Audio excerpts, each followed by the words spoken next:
Hello बच्चों, कैसे हैं आप सभी। उम्मीद है आप सब लोग अच्छे से पढ़ाई कर रहे होंगे और स्वस्थ होंगे। तो चलिए आज हम सब जो है इस व्याकरण विचार की श्रृंखला में आज भाग 2 है। इसको हम लोग देखते हैं कि इसमें हम लोगों को क्या क्या पढ़ना है। इसमें हम लोग देखेंगे कि इसमें हम लोगों को इस भाग 2 में अनुनासिक, निरनुनासिक, अनुस्वार और विसर्ग, ये हमारे बोर्ड के एग्ज़ाम में बहुत ज़्यादा पूछा जाता है। तो इससे हम लोगों को अच्छे से समझ लेना है कि मतलब इसका अर्थ क्या होता है, और इसके साथ साथ इसके कुछ उदाहरण भी देखेंगे जिससे हमें ये समझ में आ जाए कि अनुनासिक, निरनुनासिक, अनुस्वार और विसर्ग क्या होते हैं। तो चलिए हम लोग एक एक करके देखते हैं। आज हम लोग पहला देखते हैं अनुनासिक स्वर। ठीक है, अनुनासिक स्वर को समझने से पहले ही आपको सबसे पहले अनुनासिक शब्द को समझना होगा। इस शब्द को अगर आप समझ लेंगे तो आपको अच्छे से समझ में आ जाएगा कि इसका अर्थ क्या होता है, तो आपको कोई समस्या नहीं होगी। तो चलिए हम लोग देखते हैं सबसे पहले कि इस शब्द की संरचना कैसे, यानी ये शब्द जो है कैसे बना है।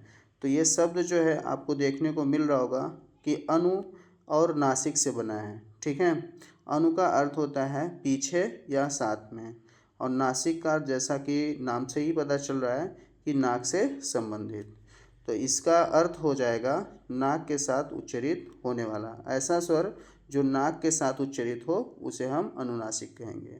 लेकिन इसके साथ साथ जो है, देखिए यहाँ शब्द का अर्थ ये हुआ, लेकिन जो है जब अनुनासिक को हम बोलते हैं तो उसमें उसके उच्चारण में मुख और नाक दोनों से जो है वायु निकलती है। ठीक है, तो इसमें हम लोग इसकी पहचान कैसे हम लोग करते हैं, तो जिस स्वर में चंद्रबिंदु लगा हो उसे हम लोग जो है अनुनासिक स्वर कहेंगे।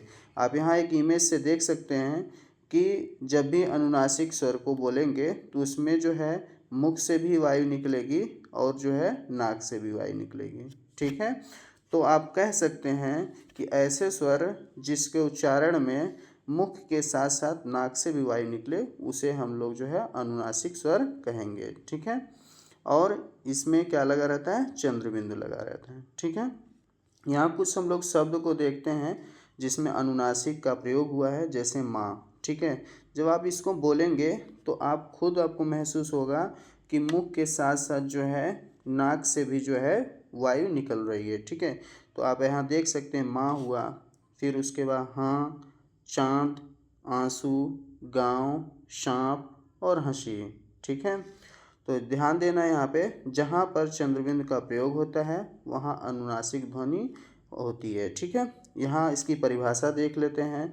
तो परिभाषा में है, जिन स्वरों के उच्चारण में ध्वनि मुख के साथ साथ नासिका द्वार से भी निकलती है उसे अनुनासिक कहते हैं। और अनुनासिकता को प्रकट करने के लिए शिरोरेखा के ऊपर चंद्रबिंदु का प्रयोग होता है। शिरोरेखा क्या होता है, जैसे जो भी हम शब्द लिखते हैं, जैसे उस शब्द के ऊपर जो लाइन होती है, जैसे हम लोग यहाँ पे लेते हैं, जैसे माँ लिख रहे हैं तो ये माँ हमने लिखते समय जो ये ऊपर से ऐसे लगा रहे हैं ना, इसी को शिरोरेखा बोलते हैं। और ऊपर से क्या लग गया है, चंद्रबिंदु। तो ये शिरोरेखा के ऊपर जो है ये इसके ऊपर हम लोग क्या लगा देते हैं, चंद्रबिंदु लगा देते हैं। ठीक है, फिर चलिए आगे हम लोग देखते हैं। इसके बाद आता है निरनुनासिक स्वर। निरनुनासिक स्वर को समझने के लिए हमें फिर यहाँ निरनुनासिक शब्द को समझना होगा कि निरनुनासिक शब्द का अर्थ क्या होता है। जिन यहाँ पे आप देख सकते हैं कि जिन शब्दों के उच्चारण में नासिका की सहायता नहीं ली जाती है। ध्यान देना है कि हमें अनुनासिकता में क्या था कि अनुनासिक स्वर में नाक की सहायता ली जा रही थी, और निरनुनासिक में क्या होगा कि नाक की सहायता नहीं ली जाएगी, उसे हम निरनुनासिक कहेंगे। ठीक है, तो यहाँ निरनुनासिक शब्द की संरचना कैसे है, तो इसमें आप देख सकते हैं कि निर और फिर अनु और नासिक, इसमें 3 शब्द हैं। निर का अर्थ होता है बिना या रहित, और अनु का अर्थ होता है पीछे या साथ में, और जैसा कि नासिक का अर्थ आप सब इसके पहले भी देखे हैं, नासिक का अर्थ होता है नाक से संबंधित। तो इसका अर्थ हो जाएगा कि जिसके उच्चारण में नाक की सहायता ना ली जाए। ठीक है, तो अब यहाँ हो जाएगा कि निरनुनासिक में कि इन शब्दों के उच्चारण में वायु जो है केवल मुख से निकलती है, इसमें नाक की सहायता नहीं ली जाती। यहाँ इमेज में आप देख सकते हैं सिर्फ जो है वायु कहाँ से निकलेगी, मुख से निकलेगी। ठीक है। अब विशेषता क्या है इसकी, नाक से वायु का प्रवाह नहीं होता है, ध्वनि केवल मुख से उच्चारित होती है, उसे हम कह सकते हैं कि ये निरनुनासिक होता है। ठीक है। इसके कुछ उदाहरण देख सकते हैं आप, जैसे हम लोग जो है कमल बोलते हैं, तो ये कमल को बोलते समय हमारी जो वायु है, ठीक है, वो सिर्फ और सिर्फ जो है मुंह से निकलती है। कलम, गगन, जल, रथ और पतंग, ठीक है, इन सब में जो है हम जब भी इसका उच्चारण करते हैं या इसमें जो भी स्वर यूज हुआ है वो सब निरनुनासिक हुआ है। इसकी वजह से हम जो भी बोलते हैं उसमें से सिर्फ मुंह से हमारी वायु निकलती है। ठीक है। निष्कर्ष देख लेते हैं, जिन शब्दों के उच्चारण में नाक की सहायता नहीं ली जाती उसे हम निरनुनासिक कहते हैं। परिभाषा देख लेते हैं कि जिन स्वरों का उच्चारण में ध्वनि केवल मुख से निकलती है उन्हें निरनुनासिक कहते हैं। ठीक है।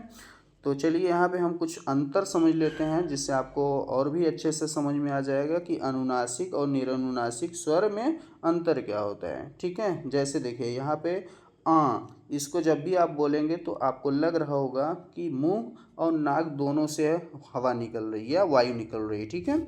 और इसको बोलिए तो आप बोल करके भी इसको देख सकते हैं, आपको खुद स्पष्ट हो जाएगा कि किसमें जो है मुंह और नाक दोनों का प्रयोग हो रहा है और किसमें सिर्फ जो है मुंह का प्रयोग हो रहा है। ठीक है। तो आप इसमें देख रहे होंगे इसमें जो है आपका मुंह और नाक दोनों का प्रयोग हो रहा है। इसमें देख रहे हैं इसमें सिर्फ मुंह का प्रयोग हो रहा है। ठीक है।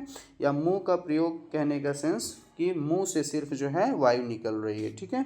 और यहाँ पे आप देख रहे हैं तो मुंह और नाक दोनों से वायु निकल रही है, यहाँ इसमें सिर्फ मुंह से वायु निकल रही है। तो आप ऐसा कह सकते हैं कि अनुनासिक स्वर है, अनुनासिक स्वर है और निरनुनासिक स्वर है, निरनुनासिक स्वर। ऐसे आप और भी ले सकते हैं